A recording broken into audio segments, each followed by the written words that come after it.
Assalamualaikum warahmatullahi wabarakatuh. Sahabat sehat RSUD Banyumas, senang sekali ya pada hari ini kita ketemu lagi dalam acara Dobokan Putri Domas seputar materi informasi dokter dan orang-orang mumpuni RSUD Banyumas. Saya Desti Nuradiati akan memandu acara Dobokan Putri Domas siang hari ini dengan tema yang akan kita bahas, pelayanan pemulasaran jenazah dan bina rohani di RSUD Banyumas. Sudah hadir di sebelah kanan saya narasumber yang ahli dalam bidangnya, Mas Ahmad Hanifan Fauzi. Selamat siang Mas Ahmad Hanifan. Selamat siang Mbak Desti. Selamat siang sahabat sehat RSUD Banyumas. Langsung saja ya Mas Hanifan. Siap. Boleh diceritakan terkait instalasi pemulasaran jenazah di RSUD Banyumas? Oke, baik Mbak Desti. Jadi secara umum instalasi pemulasaran jenazah itu adalah suatu tempat untuk melakukan perawatan jenazah baik dari dalam maupun dari luar rumah sakit Mbak Desti. Itu secara umum seperti itu instalasi pemulasaran jenazah. Tapi selain itu juga di instalasi pemulasaran jenazah kita juga melayani pelayanan bimbingan rohani pasien di dalam rumah sakit seperti itu Mbak Desti. Baik, bisa dijelaskan lebih secara detail terkait pelayanan perawatan jenazah? Mungkin banyak yang masih bingung nih. Oh, baik Mbak Desti, kalau misalnya untuk bicara lebih detail tentu kita tidak bisa lepas dari tupoksi ya, tupoksi teman-teman di pemulasaran jenazah. Jadi tugas pokok dan fungsi kita sebagai pemulasaran jenazah di RSUD Banyumas itu diantaranya seperti mengambil jenazah dari ruang rawat inap. Setelah itu kita memberikan motivasi kepada keluarga pasien. Setelah itu kita merawat jenazah atau memandikan kalau misalnya ada permintaan dari keluarga pasien. Kemudian ada rekonstruksi jenazah juga Mbak Desti, merekonstruksi, terus ada pengawetan jenazah, kemudian mengkafani jenazah, diantaranya itu Mbak Desti. Sepertinya tugasnya cukup menantang ya Mas Hanifan. Iya, lebih seperti itu Mbak Desti. Mungkin sahabat sehat banyak yang bertanya-tanya nih untuk kalau jenazah dari luar rumah sakit seperti kejadian kecelakaan atau mungkin orang-orang tenggelam yang mukanya hancur itu yang tapi tidak diketahui keluarganya, itu merupakan tanggung jawab dari mana sih? Kalau untuk korban-korban kecelakaan misalnya yang keluarganya masih belum teridentifikasi, termasuk pasiennya juga, itu jadi tanggung jawab rumah sakit Mbak Desti. Tapi kalau misalnya itu kita biasanya berkoordinasi sama Polantas atau Kapolsek, intinya dari pihak yang berwajib lah, kita ada koordinasi dengan mereka untuk membantu melacak di mana keberadaan keluarganya. Tapi secara umum itu merupakan tanggung jawab rumah sakit. Kalau misalnya untuk ODGJ, yang biasanya ini kalau ODGJ itu keluarganya itu sulit dilacak ya Mbak Desti. Nah itu biasanya kita ada tempat sendiri untuk pemakamannya seperti itu. Kalau misalnya setelah batas waktu yang ditentukan ternyata keluarganya tidak ditemukan gitu. Biasanya berapa lama waktunya Mas? Kalau untuk ODGJ kita biasanya menunggu arahan dari dinas sosial.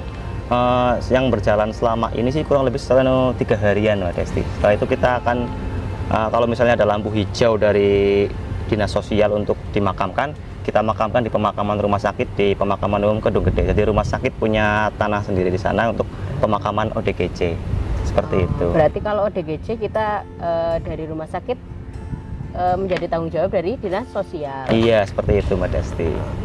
Kalau untuk memandikan jenazah, apakah keluarga itu boleh dilibatkan? Nah ini penting sekali Mbak Desti. Justru kita di pemulasaran itu malah menganjurkan atau menghimbau keluarga untuk terlibat, karena kami di pemulasaran jenazah itu berprinsip bahwa yang berkewajiban itu justru keluarga. Jadi kita dalam melakukan pelayanan perawatan jenazah hanya sebagai fasilitator saja, seperti itu. Jadi harus tetap memperlihatkan label jenazah itu. Oh, iya, ada jenazah. labelan jenazah juga ya Mas Hanifan? Iya betul, label jenazah juga penting di sini ya. Jadi kita itu punya label jenazah, ada yang merah, kuning, biru gitu. Kita memperhatikan itu juga. Kalau untuk label-label merah seperti pasien COVID itu kita tidak melibatkan keluarga pasien karena ada resiko-resiko tertentu yang nantinya bisa ditanggung oleh keluarga kalau kita libatkan. Jadi itu kan juga menyangkut APD juga nantinya. Dan kita keterbatasan APD, kita tidak libatkan keluarga di sini. Untuk label merah ya, kayak pasien COVID, flu burung, SARS dan sebagainya. Kalau untuk label kuning dan label biru, tetap kita libatkan keluarga. Bisa dijelaskan lebih detail lagi Mas Hanifan, ada berapa sih label jenazah? Ya seperti yang saya sebutkan tadi Mbak Desti, ada 3 label jenazah. Yang pertama ada merah ya. Merah itu untuk pasien infeksius. Jadi ini yang kalau label jenazah merah kita wajib dimandikan di rumah sakit. Kalau misalnya untuk label kuning kita menghimbau atau menganjurkan untuk dimandikan di rumah sakit seperti pasien HIV, hepatitis, hepatitis B dan hepatitis C seperti itu. Jadi kita menganjurkan keluarga untuk dimandikan di rumah sakit, dan apabila keluarganya tidak berkenan, kita ada tanda tangan S. Jadi jika keluarga tidak berkenan, ada surat pernyataan yang menyatakan bahwa keluarga tidak menghendaki untuk perawatan jenazah di rumah sakit. Itu untuk label kuning. Kalau untuk label biru itu tergantung permintaan keluarga. Kalau misalnya keluarga minta dimandikan di sini, kita layani. Kalau misalnya dibawa pulang, boleh. Seperti itu Mbak Desti. Jadi mungkin untuk mencegah agar jenazah tidak menular, untuk yang label merah agar tidak menular, Betul, atau jenazah untuk labelan jenazah juga biar jenazah tidak tertukar. Ya mungkin betul, salah satu fungsinya label jenazah itu seperti itu Mbak Desti, agar jenazah tidak tertukar. Kan kadang-kadang di pemulasaran jenazah juga tidak hanya ada satu jenazah. Kalau misalnya jenazah itu terpasang label, jadi kan kita tidak mungkin tertukar. menghindari kemungkinan tertukar itu Mbak Desti.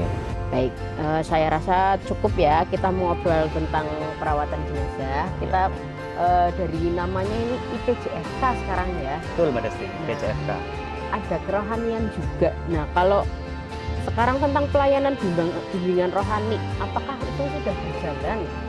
Untuk pelayanan bimbingan rohani Mbak Desti, jadi di instalasi pemulasaran jenazah, forensik, dan kerohanian rumah sakit, kita secara umum kita bagi 2. Jadi pelayanan bimbingan rohani pasien kritis dan bimbingan rohani pasien baru. Jadi untuk pelayanan bimbingan rohani untuk pasien kritis, kita berdasarkan permintaan Mbak Desti.